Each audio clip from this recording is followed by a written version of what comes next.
সেই দিন ছিল অমাবস্যা রাত। আমি ঢাকা থেকে বাড়ি ফেরার পথে। আমার বাড়ির রাস্তা স্টেশন থেকে প্রায় 5 কিলো দূর।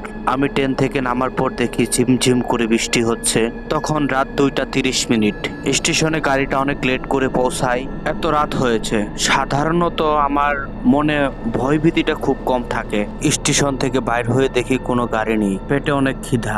বাড়ি থেকে মা বারবার ফোন দিচ্ছে। হঠাৎ দেখি এক রিক্সাওয়ালাকে আমার বাড়ির ঠিকানা দিয়ে বললাম, মামা যাইবেন নাকি? রিক্সাওয়ালা কোনো কথা বলে না। রিক্সাওয়ালার পরনে ছিল একটি ভাদা পাঞ্জাবি, বৃষ্টির জন্য একটি পলিথিন কাগজ দিয়ে মাথাটা বাঁধা। আমি আবার বললাম, মামা যাইবেন না? আমার দিকে বড় বড় চোখ করে তাকিয়ে বলল, যাবো। আমার মোবাইল ফোনটা কাগজে পেঁচিয়ে আমি রিক্সায় উঠে বসলাম। ঝিমঝিম বৃষ্টি পড়ছে। রিক্সাটা ছাড়া মাত্রই গরম হাওয়া আমার শরীরে এসে লাগে। সেই গরম বাতাসটা আমার শরীরে লাগার সাথে সাথে শরীরে সব লোম দাঁড়িয়ে যায়। ভয় পেয়ে যায় আমি। একদিকে অঝোরে বৃষ্টি পড়ছে, অন্যদিকে মামা রিক্সা এমন ভাবে টানতেছে মনে হচ্ছে রিক্সায় ঘূর্ণিঝড় হচ্ছে। আমি আরেকটু ভয় পেয়ে যাই। চতুর্দিকে অন্ধকার। হঠাৎ করে মনে অনেক ভয় ঢুকে যায়। আজ এই পর্যন্তই। পরবর্তী গল্পটা শোনার জন্য অবশ্যই ফলো দিয়ে রাখবেন। ধন্যবাদ সকলকে।